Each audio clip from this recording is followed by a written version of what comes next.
President Trump meets shooting victims, and CNN runs one of the worst town halls on gun control I have ever seen in my life. It's truly egregious. Orwellian 2 minutes of hate stuff. I'll go through all of it. I'm Ben Shapiro. This is The Ben Shapiro Show. We have a lot to get to today. We're going to spend a lot of time with the CNN town hall that took place last night, moderated by Jake Tapper. I think Jake is a pretty good journalist, but I think that this did not do him any credit. I thought that the CNN special last night, which featured all of these shooting survivors asking questions of Marco Rubio, really casting accusations at Marco Rubio and at Dana Lash of the National Rifle Association, and then a crowd filled with people from Broward County where the shooting took place, cheering wildly, screaming, booing. It really was an egregious scene. I'm going to go through all of it. I'm going to explain why it was so bad. Also, President Trump at the White House asking questions of and being asked questions by shooting survivors. One of those events was good. One of those events, not so much. I'll explain all of this. First, I want to say thank you to our sponsors over at Birch Gold. So, a lot of uncertainty in the world right now. You've seen the volatility in the stock market. It's been going up. It's been going down. But if you want a safe haven, if you want at least some of your assets in precious metals, the people you need to talk to are my friends over at Birch Gold. So when you go over to birchgold.com/Ben, you get a comprehensive 16-page kit free, revealing how gold and silver can protect your savings, how you can legally move your IRA or 401k out of stocks and bonds and into a precious metals IRA. The nice thing about Birch Gold, you can trust them. They have a long-standing track record of continued success, an A+ rating from the Better Business Bureau, countless 5-star reviews. They're the people I trust for my precious metals investments. Go to Birch Gold Group right now and ask them for the free information kit. Just go to birchgold.com/Ben. That's birchgold.com/Ben. Use that /Ben as well so that they know that we sent you. They're the people that I would trust when it comes to investing in precious metals. And again, everyone should have at least part of their portfolio in a solid asset like precious metals. All right, so we begin today, now at the CNN town hall. We'll get to that in just a few minutes. But with an actual useful thing. Okay, this useful thing happened at the White House yesterday. So at the White House yesterday, the President of the United States had a bunch of people in who'd been shooting victims, family of shooting victims, some people from Parkland, Florida, some people from Sandy Hook, some people from other mass shootings that have taken place around the country. And he had a listening session with them. Now, Trump was mocked by the media because he was holding a piece of paper during this with notes on it. And one of the notes said, "I hear you." And so the idea was, oh, well, I guess he's being coached to hear people. But you know, President Trump actually is quite good in these sorts of situations. And I think to everyone's surprise, they expected him to get angry or in knee-jerk fashion argue with folks. He didn't do that. He sat there and he took it. He took it on the chin from a lot of people who were very upset. It was a wide variety of perspectives. So the media were very upset with this because they want all town halls to basically be people who are shooting victims or shooting victims' family or friends. They want those people to all be pro-gun control fanatics who go up there and yell at politicians. That's what it was on CNN last night. So they were very upset that the White House had a variety of perspectives. So they had some people who were pro-gun control, some people who thought that school safety and armed guards were the solution. But that wide variety of perspectives was actually useful. And again, it demonstrated something that the left does not want you to believe. I've been saying this now since the Parkland shooting. I've been saying it more than that for 5 years, since the Piers Morgan interview I did on CNN after the Sandy Hook shooting. The left media, so many people in the left media wish you to believe that people who own guns, people who care about Second Amendment rights, people who want to protect their families, that these are people who don't care if children are shot, that they just don't care enough. If they truly cared enough, then they'd agree with the gun control agenda. Well, Trump yesterday showed that he cared, and that's what made the media so angry about this event. I think it was a useful event. I think that it was an event that had class. I think it was an event that had dignity. And I think that it was an event that again, demonstrated that we are all in this together. This is the thing that's missing. The media are trying to drive us apart. There are a bunch of folks on the anti-gun left who are trying to suggest, because they're the only way they can find to push their unpopular agenda, they're trying to suggest that anyone who disagrees with them is morally bereft, that those people have moral shortcomings. The truth is, we're all neighbors. We all mourn when we see things like what happened in Parkland. We all want to stop that stuff. I want the shooter to fry in hell. You do too. Everyone's on the same page with this, except for the people who wish to believe that their political opponents are actually scum of the earth pieces of crap who don't care about dead kids. They only care about polishing their weapons in the background while posing in front of their Confederate flags. Right? This is the view that too many on the left have of law-abiding American gun owners. Okay, so at the White House yesterday, there are a bunch of folks who spoke. One of them was a Parkland father named Andrew Pollack. He was a Trump supporter. There was a famous picture of him going around during the actual massacre. He's driving around trying to find his daughter who'd been murdered in the shooting. He was wearing a Trump 2020 t-shirt. He was at the White House, and here's what he had to say to President Trump about losing his daughter. It's not about gun laws right now. That's another fight, another battle. Let's fix the schools, and then you guys can battle it out whatever you want. But we need our children safe. Monday, tomorrow, whatever day it is, your kids are going to go to school. You think everyone's kids are safe? I didn't think it was going to happen to me.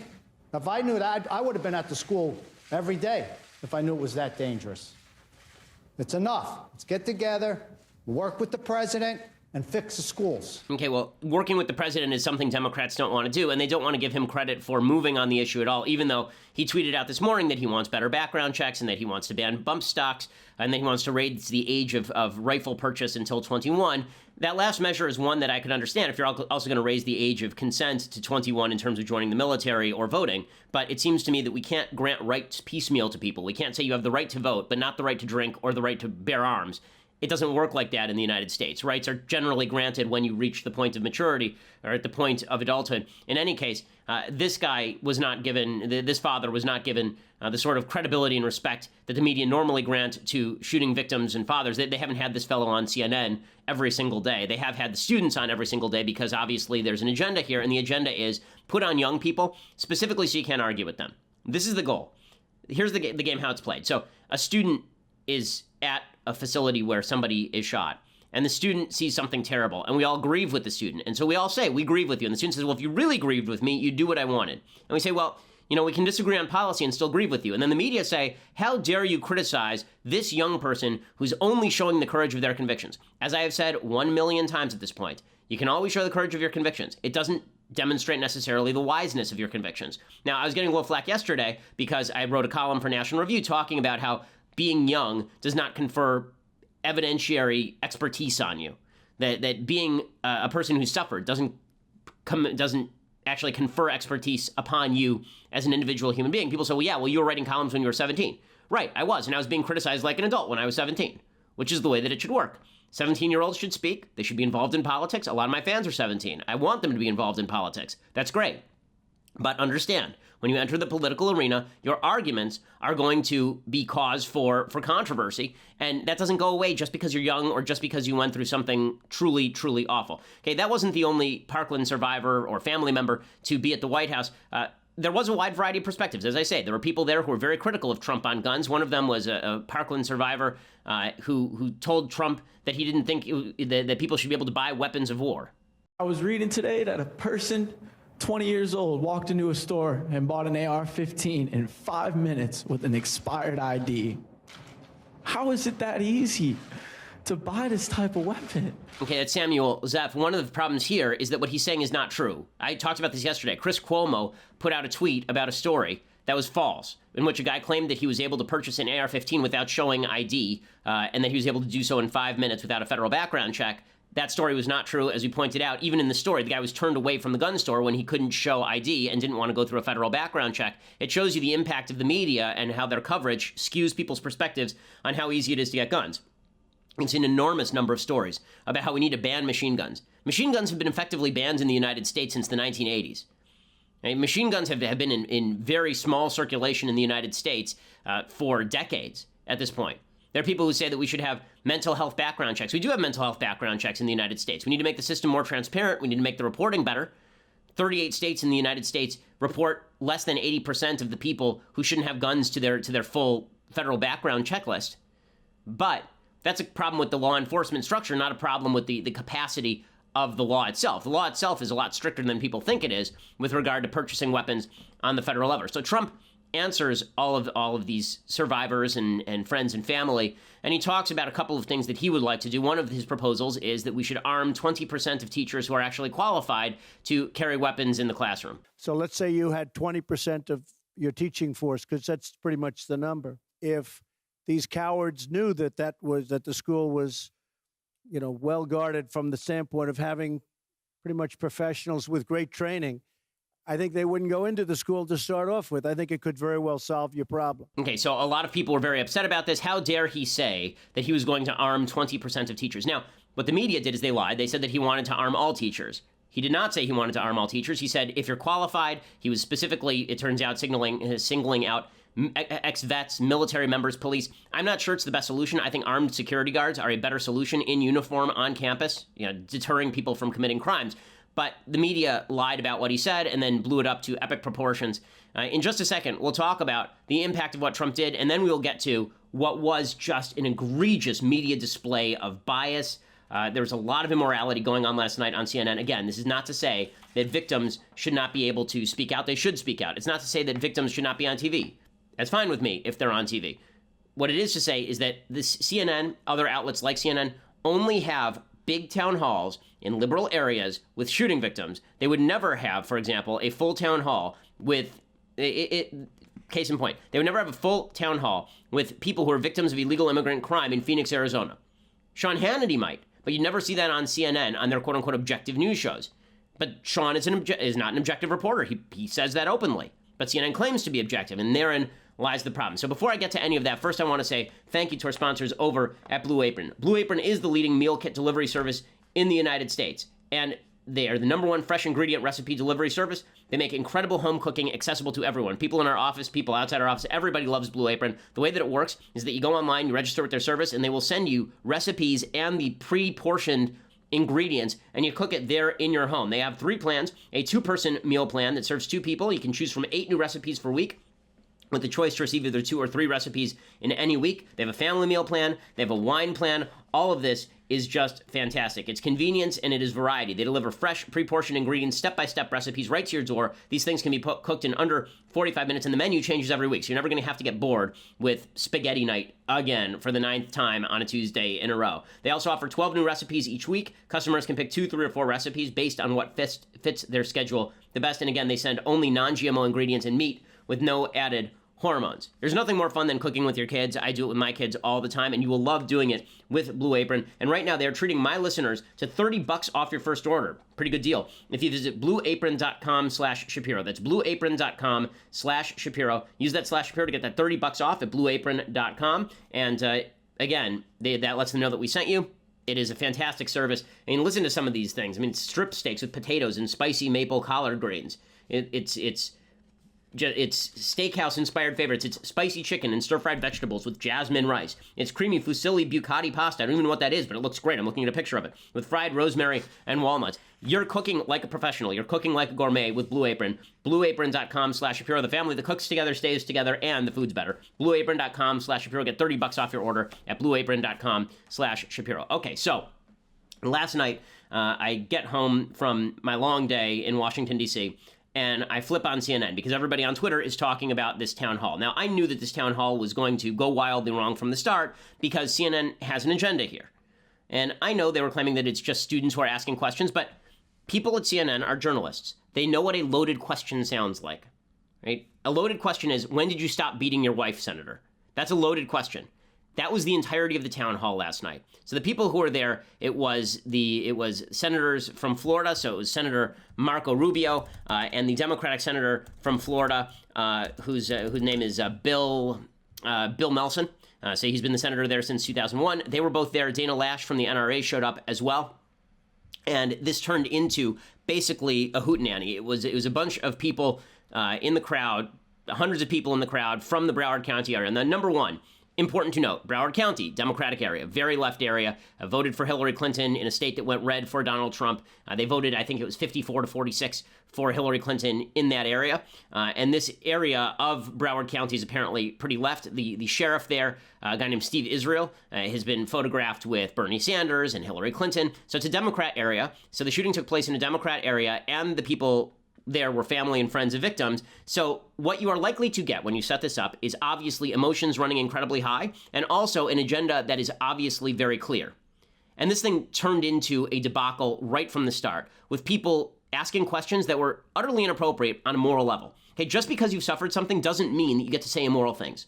There were kids there who were saying some of the most immoral things truly immoral things. So, for example, let's do clip 28. So this is Cameron Kasky. He's one of the students who's been most featured on CNN because obviously they're not going to feature a bunch of students who are right-wing. That wouldn't be a thing. Instead, they're going to feature students who are left-wing. So Cameron Kasky asks Rubio a question, and in the process of the question, he says something that is so deeply immoral, it's shocking and it should be gut-churning to you.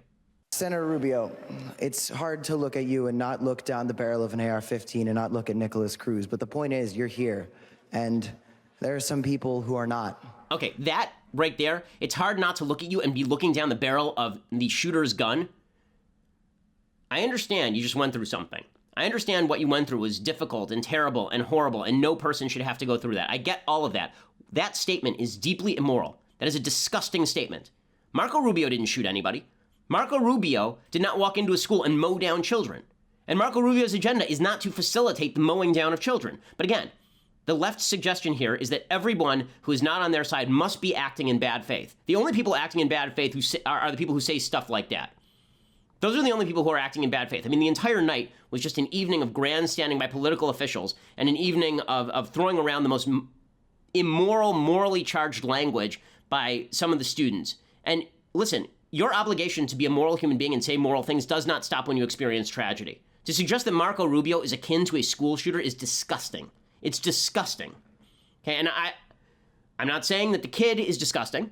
I'm saying that statement is disgusting because the statement is disgusting. And again, bad statements, immoral statements, they don't become less immoral just because you experience some pain. And I know that people on the left agree with me, because if there was a bombing victim or a family of a bombing victim or a witness to a bombing who said, let's throw every Muslim in the United States out of the country, the left would say that's an immoral statement. And they'd be right. That is an immoral statement. It is an immoral statement to also say that a sitting senator in the United States wants children to die simply so they can get whatever it is, $9,000 that Rubio got from the National Rifle Association. Okay, that CNN special last night was designed to do one thing, and that was to drive a moral wedge between fellow Americans. Truly, truly despicable. Okay, that was not the limit of it, of course. The Broward County Sheriff, Steve Israel, was there as well, and he was there in his full-scale Democratic capacity. So let's do a quick flashback. This sheriff, whose department missed 39 separate warnings on this kid. Okay, the shooter, the department was visiting this shooter's home 6 to 7 times a year for years.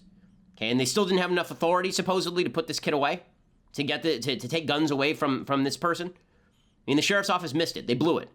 But what is the sheriff blaming it on? Well, of course, he's going to blame it on guns. So here's a flashback. Here's Steve Israel. This is just last week, standing with Rick Scott, the governor of the state of Florida, and pushing gun control in front of Rick Scott. If you're an elected official and you want to keep things the way they are and not do things differently, if you want to keep the gun laws as they are now, you will not get reelected in Broward County. Right, so that guy right there is obviously a political actor with a political agenda, but he was portrayed on CNN as just a sheriff, right? Just a law enforcement official. Okay, the guy's a Democrat, obviously, and he has an agenda, pretty obviously. Nowhere was that clearer than when Dana Lash over at the NRA, who was there, asked the sheriff, okay, so why didn't you stop it? Right, you're the law enforcement body. You were warned. What did you do about it?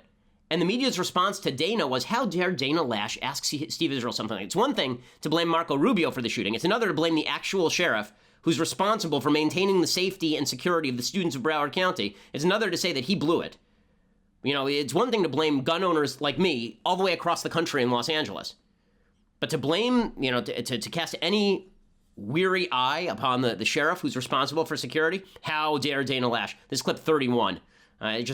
Again, look at the crowd's response to Dana asking a very solid question here.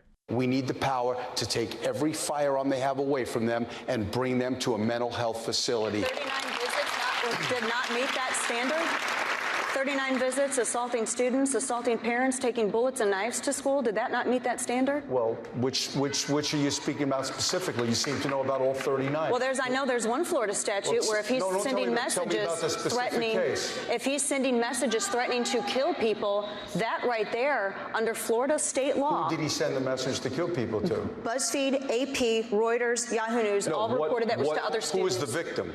It was sent to other students. Dana, Reuters can't be a victim. The only person who could be a victim is an individual. This, Sheriff, is what I'm saying. So if an individual was threatened and it was real, that's a crime. But if he's posting things... They were threatened with death. They were threatened that they were going to bleed. They were threatened that they were going to be killed. Well, what's your specific case? And he had already taken bullets and knives to school. He had already assaulted people. He assaulted his parent. He assaulted other students. 39 visits. And this was known to the intelligence and law enforcement community. Now, I'm not saying that you can be everywhere at once, but this is what I'm talking about. We have to follow up on these red flags. You're not the litmus test. Doesn't that meet the standard? Absolutely. Okay, and of course the crowd starts turning on Dana for mentioning the fact that when you visit a home 39 times and the guy goes shoots up a school, maybe you missed something.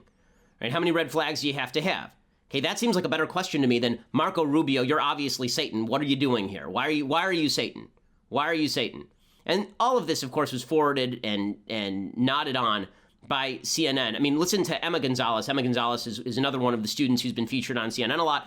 You can always tell which are the students who are pro-gun control because those are the ones whose faces you actually recognize. So when you look at Emma Gonzalez, you'll recognize her face because you saw it on CNN a lot. When you see some of the other students who were not at the CNN town hall for reasons that we will discuss in a second, then what you will see is that you don't recognize their faces because they're not on CNN a lot. So here's Emma Gonzalez, who actually says straight out to Dana Lash that she's going to support Dana Lash's kids better than Dana Lash is. Dana Loesch, I want you to know that we will support your two children in the way that you will not.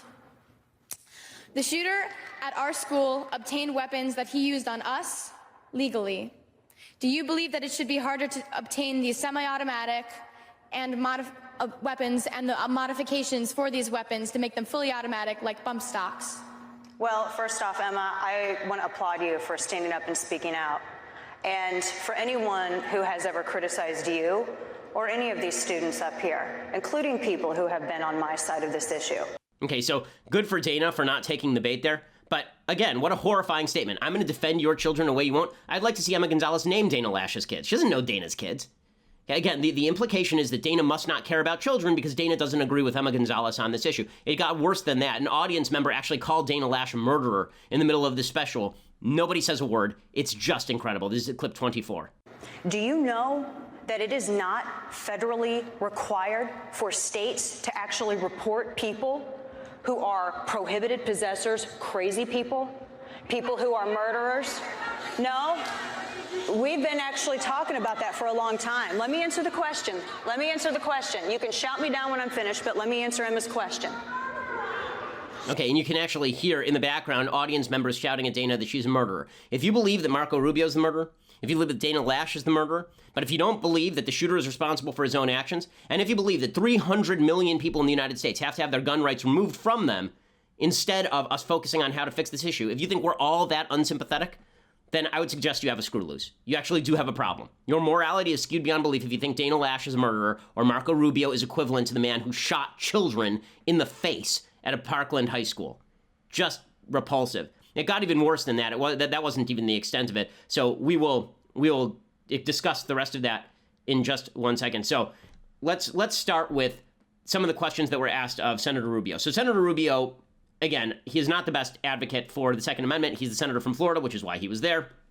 But Senator Rubio has a bad habit of trying to please the crowd that is in front of him. And so during the course of this debate, he kind of moved on a bunch of issues regarding raising the age of buying weapons, as well as the availability of AR-15s and all the rest of this. The questions that were being asked were truly amazing. So this is clip 12. You're going to see the father of one of the murdered students trying to push Rubio to say that guns were the sole reason for the shooting, and Rubio won't go there, and the crowd starts booing him, which again demonstrates the silliness of this. It is true, by the way, that guns were a factor here because the gun was used. Just as in any murder, the murder weapon is a factor. But does that mean it is the sole factor? Of course not. That's ridiculous. You and I are now eye to eye because I want to like you. Look at me and tell me guns were the factor in the hunting of our kids in this school this week. And look at me and tell me you accept it and you will work with us to do something about guns. Okay, and then Rubio answers by saying, of course, guns were a factor, but they were not the deciding factor, which of course is true. That, of course, is true. And there's a fantastic thread on Twitter that an actual scholar has written about what exactly it is that mass shooters have in common. And bottom line is it is a large variety of factors. It is not one thing. It is many things.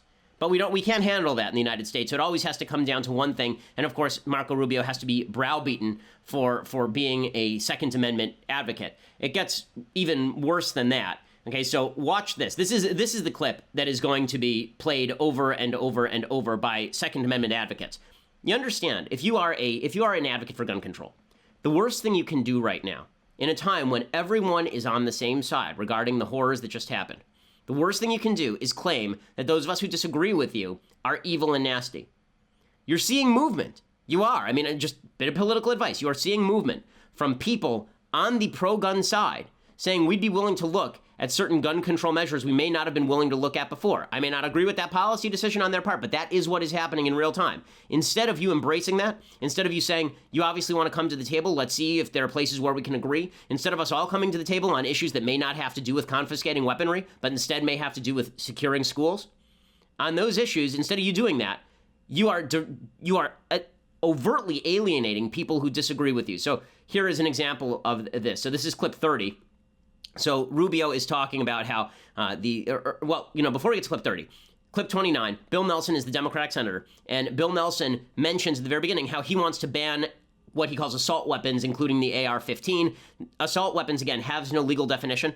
Any rifle could theoretically be an assault weapon, depending on the magazine size, or the color, or the grip, or the shape, or whether there's a sight on it, or any of the rest of this. So Bill Nelson mentions banning the AR-15, and of course there's big applause because, again, this is a stacked town hall. Common sense solutions, like getting the assault rifles off the streets.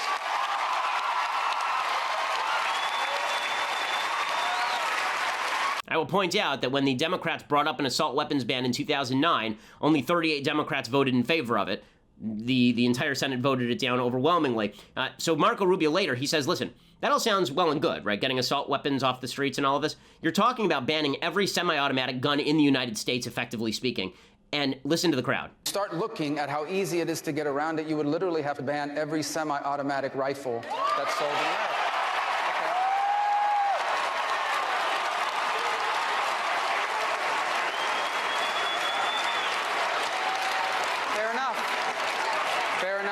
Okay, and here is the point, right? If you want to ban all semi-automatic rifles, when he says you have to ban all semi-automatic rifles, for people who don't know what a semi-automatic rifle is, a semi-automatic weapon is just a weapon where when you pull the trigger once, one shot comes out and another round is chambered. That is all a semi-automatic weapon is. It's basically everything except for like a single action revolver, right?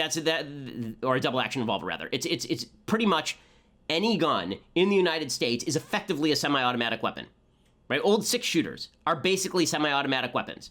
Okay, at least they function like semi-automatic weapons in the sense that one trigger pull means one bullet is fired.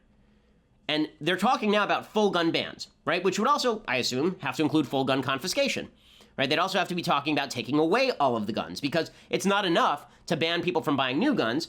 There are too many guns already out there, right? You can get a hold of a gun if you just go to a private seller. It's not that hard. So you'd have to create a registry, and then you'd have to ban people from selling, and then you'd probably have to confiscate the weapons because you don't want them out there anyway, because how many people already own guns? Now, there are 300 million guns in the United States. 300 million guns in the United States and 100 million gun owners. What in the world are you talking about? I encourage Democrats to go down this path. You know, this is a campaign ad for the NRA. Okay, that last clip was a campaign ad for the NRA. Now, the media last night were going wild over this. Look how Rubio stepped right into that one. He made a proposal, and the Democrats cheered it. All right, go for it. Do it. Do it. I want to see you propose the full repeal of the Second Amendment to the United States Constitution. You need 38 states to do it. You're going to be lucky if you reach 15. Are you out of your minds? But apparently the answer is yes, because, look, the reality is there is no solution that is dependent on getting rid of the Second Amendment. It's not going to happen. It's not a reality. You try going down to Texas and confiscating all those weapons, you see how that goes. You want to see a lot of dead people? That's the way you see a lot of dead people, is mass confiscations of weaponry in the United States. Not going to happen. But, again, the media are so beside themselves, they feel like their agenda is finally being forwarded. What they don't understand is the only thing that changed today from last night because of the CNN special is a bunch of Republicans went out and bought an AR-15. Last night, I was browsing rifles online. I wasn't browsing rifles because I'm interested in more violence. I'm browsing rifles because I think the Democrats are going to move to try and make it illegal for me to own one. And if I want to protect my family, then I want the gun of my choice to protect my family. Because guess what? I'm not going to mow down children, and I want to be able to stop the bad guy who does want to mow down children. Democrats are shooting themselves right in the foot with this sort of stuff. And worse, they're dividing the country. And that's really what this is about. They're really about trying to get people out to the polls, trying to use this as a wedge issue. They think they can get people really excited. I promise you, all of the anti-gun advocates who are so deeply excited about going to the polls, there are a lot more Americans who own guns, know people who own guns, have fired a gun, than people in the United States who have not. Now, listen, I know. I'm from Los Angeles. Nobody in Los Angeles owns a gun, right? Gun ownership in Los Angeles is very low. People in New York, not a lot of gun ownership in New York. But get out of the media centers of LA and New York, get into the middle of the country, and everybody owns multiple guns. You're talking about a culture war that the left has entered into in an area where it was unnecessary and directly polarizing for no reason, and the media are boosting this because the media have an agenda, and that agenda is to castigate everybody who they disagree with as deplorable. This is just another version of Hillary Clinton's shtick about how everybody on the other side is a deplorable, who's a bad human being. I hate this more than anything in politics, is the demonization of people who have just basic political disagreements with you as morally evil actors, and yet that is what they are doing day after day after day. It's really gross. They did it again to Rubio last night. A student hammered Marco Rubio on taking NRA donations. Now let's point something out. Okay, again, this is one of these leftist bugaboos. They do this with regard to Charles Koch, for example. They say, if you take NRA money, this makes you an NRA show. Well, in just a second, I'm going to show you how Marco Rubio answers that charge. But making the NRA into the enemy is, of course, one of the chief goals of the left. So we're going to talk about that in just a second. Plus, an egregious column by E.J. Dionne over at the Washington Post, which we'll get to, and some things I like and things I hate. But first, you're going to have to go over to dailywire.com and subscribe. For $9.99 a month, you can get a subscription to dailywire.com. See the rest of my show live. See the rest of Andrew Klavan's show live. See the rest of Michael Knowles' show live. Be part of the mailbag, which we'll be doing tomorrow. You get all of those wonders when you subscribe. Plus, you get the Leftist Tears hot or cold tumbler when you get the annual subscription for $99 a year. It's cheaper than the monthly subscription. You want to listen for free later? All you have to do is go over to iTunes or SoundCloud or Google Play or Stitcher or YouTube. Subscribe to our channel over at YouTube. Please leave us a review. It always helps. We are the largest, fastest growing conservative podcast in the nation.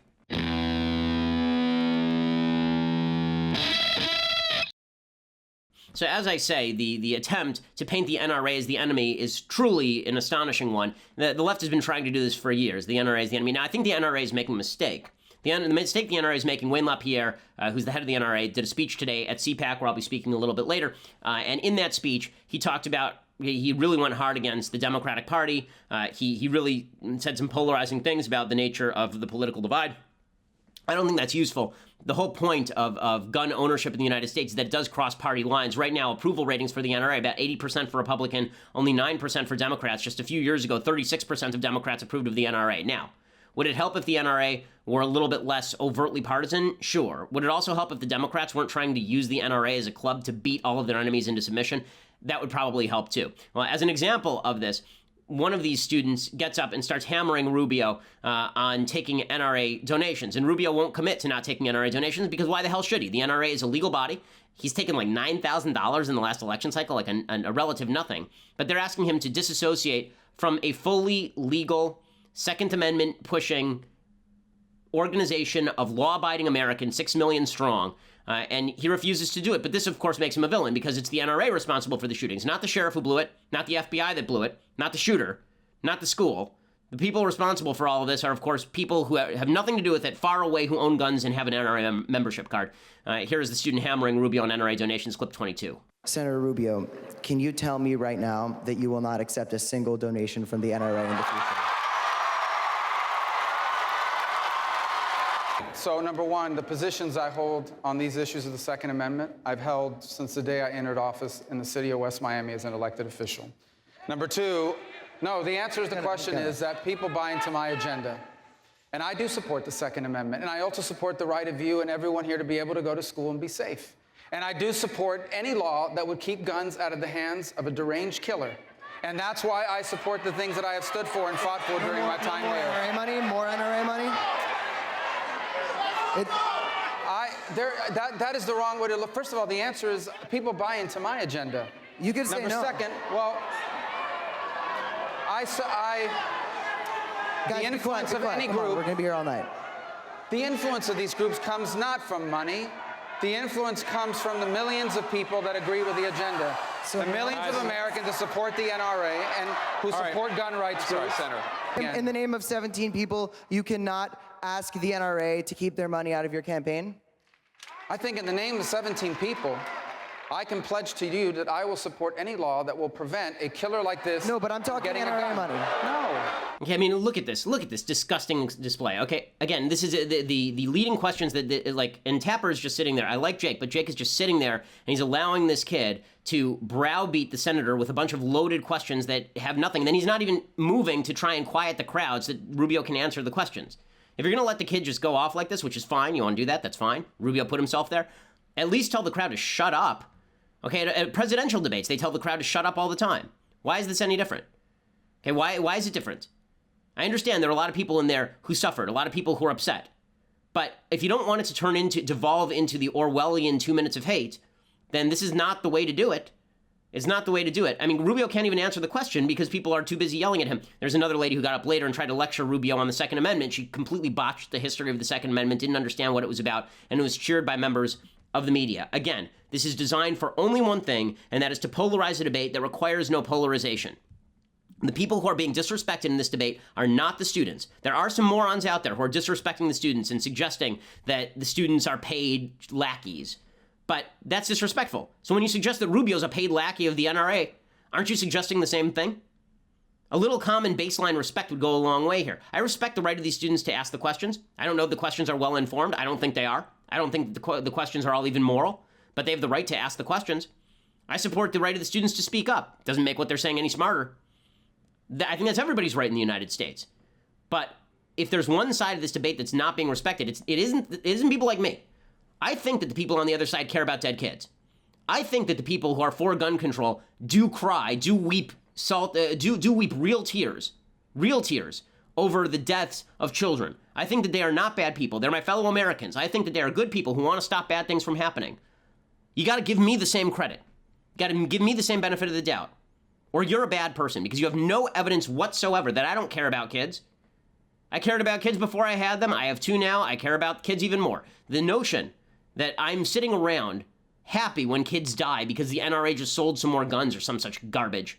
That's exactly what it is. It is garbage. So E.J. Dionne has an egregiously bad column over at the Washington Post today in which he suggests that the people who are not receiving respect are the folks who are in favor of gun control. He says, supporters of even modest restrictions on firearms are regularly instructed that their ardent advocacy turns off Americans in rural areas and small towns. Those in favor of reforming our firearms laws are scolded as horrific elitists who disrespect a valued way of life. Well, no, that's not what happens. People who claim that I don't care about dead kids, those are the people who I scorn. He says, as the mass killings continue, we are urged to be patient and to spend our time listening earnestly to the views of those who see even a smidgen of action to limit access to guns as the first step toward confiscation. Well, the reason people think it's the first step toward confiscation is when you have large crowds of people openly cheering gun confiscation. That would probably be it. He says, our task is not to fight for laws to protect innocence, but to demonstrate that we really, honestly, truly cross our hearts, positively love gun owners, and wouldn't for an instant think anything ill of them. What is odd is that those with extreme pro-gun views, those pushing for new laws to allow people to carry just about any time, anywhere, are never called upon to model similar empathy toward children killed, the mourning parents left behind, people in urban neighborhoods suffering from violence, or the majority of Americans who don't own guns. Are you insane? Are you insane? What do you think the last 2 weeks have been? The last 2 weeks have been this. Okay, the last 2 weeks have been everybody on the right being told to sit down and shut up because people who are survivors are speaking now. Right? It's been identity politics of suffering. We've been told that we have to treat not just the people, which we should treat with respect, but that we ought to treat everything that comes out of their mouth with an unparalleled level of respect. Now, the great irony in all of this, of course, is that if there are survivors who are not pro-gun control, those people have essentially been marginalized. Now, one of the students is claiming that he was invited to the CNN debate, but then was not allowed to ask a question because he was basically being fed questions by the CNN folks. Which is a pretty astounding accusation. I expected to be able to ask my questions and give my opinion on my questions. But Colton Hobb, a member of the junior ROTC who shielded classmates in the midst of terror, says he did not get to share his experience. CNN had originally asked me to write a speech and questions, and it ended up being all scripted. Colton wrote questions about school safety, suggested using veterans as armed school security guards, but claimed CNN wanted him to ask a scripted question instead, so he decided not to go. I don't think that it's going to get anything accomplished. It's not going to ask the true questions that all the parents and teachers and students have. So CNN denied that this happened. They said, we would never leak questions at a town hall. You did last time when Donna Brazil, who was then working for the CNN and ended up running the DNC, leaked questions from the CNN town hall to Hillary Clinton. So yeah, you've done that before. And then they say, we would never script anything. We would never script anything. Now, I don't know if CNN tried to script the student's question. My guess is that the CNN may have said to him, we want you to write down your question on a piece of paper so that we can sort of contain it. But apparently what they said is he wrote sort of a little speech instead of a question. Well, did you watch any of the clips that we just played?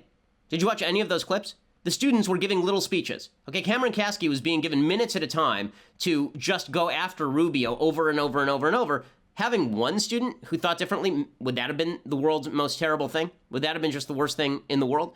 And as Michelle Malkin points out, CNN has done this before, right? They've actually planted people in debates before to ask specific questions. So at a Democratic debate in Vegas in 2007, Wolf Blitzer introduced several citizen questioners as, quote, ordinary people and undecided voters. They later turned out to include a former Arkansas Democratic director of political affairs, the president of the Islamic Society of Nevada, and a far-left anti-war activist who'd been quoted in newspapers lambasting Harry Reid for his failure to pull out of Iraq. So the media have done this sort of thing before. Do I know that that's what happened here? No, I'm not suggesting that anybody was paid to be there. What I am suggesting is it was a self-selected crowd of people. If you are a right-wing Second Amendment supporter, you did not go to that town hall last night because you knew it was run by CNN, because you know CNN is out to sandbag gun supporters, and because you know that your view is going to be atypical and you won't get to ask a question.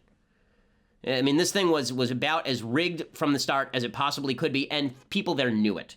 Okay, people there knew it. Suffice it to say, I know people at CNN who are involved in making this and who acknowledge freely that this thing was rigged for emotion and was rigged for a left-wing view. It was in Broward County, and it was a bunch of shooting victims who've already been on CNN specifically talking about why they want gun control. And this sort of, again, it is painful to me. I mean, I had trouble sleeping last night after watching this, not because I think that in all good conscience I have to support gun control, but because I think that we cannot last as a country. We cannot last as a country if we are going to continue to maintain that people who disagree with us are inherently bad human beings. This cannot stand. This is the one issue where we all agree. The one issue in all of life where we agree is this issue, right? It's the issue. Don't let kids die. This is the one issue where we're on the same page. And yet there's this hardcore drive to deploy falsehood about even that. We can't even agree on that now. And you can see the bad faith of the media. An MSNBC host, for example, yesterday went after Governor Rick Scott of Florida because Governor Rick Scott wasn't in his office. A bunch of students showed up, and they wanted to talk with him. And here's what this MSNBC host had to say. The governor is too busy to meet with them today.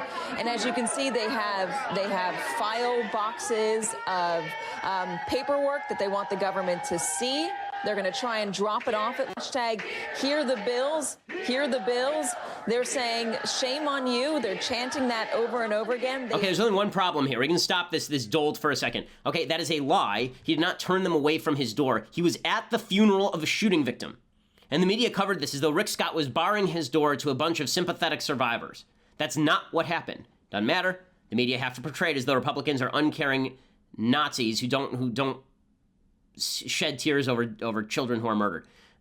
This sort of media bias is truly gross. And NBC News is doing the same thing. Again, if the media want us to actually find solutions, I have a couple of solutions I've been suggesting over the last several days, including we can call on the media, who apparently love their ratings, to stop showing the faces and names of mass shooters. They won't do that because it might have to sacrifice some ratings and ad dollars if they do that. So instead, they'll keep putting those people on TV, even though studies say that the more you show these folks on TV, the more you're making it likely that the next mass shooter goes out and does a mass shooting. Doesn't matter. The onus is on gun owners, who have nothing to do with any of this. Just incredible. Okay, time for some things I like, and then some things that I hate. So, things I like today. So, a movie that was not nominated for Best Picture, but it should have been. It may be, I think it's one of the best films of the year, pretty easily. It's probably in my top 4. I would say top 4 films that I've seen this year: Blade Runner 2049, the Dunkirk, The Darkest Hour, and The Florida Project. The Florida Project just came out, and it is it's been out for a little while. It's nominated. I think Willem Dafoe is probably going to win Best Supporting Actor this year for Florida Project. It is a very good. It's a hard to watch movie. It's not one that you're going to want to buy and watch over and over. But it is really an important. I rarely say it's an important movie, but this is actually, I think, an important movie. The movie is The Florida Project. Here's a little bit of the preview. Okay, I warned you. One drip and you're out. Oh, come on! Out now. It's gonna melt outside. It's melting inside too. But Bobby. Out. Thank you very much. You're not welcome.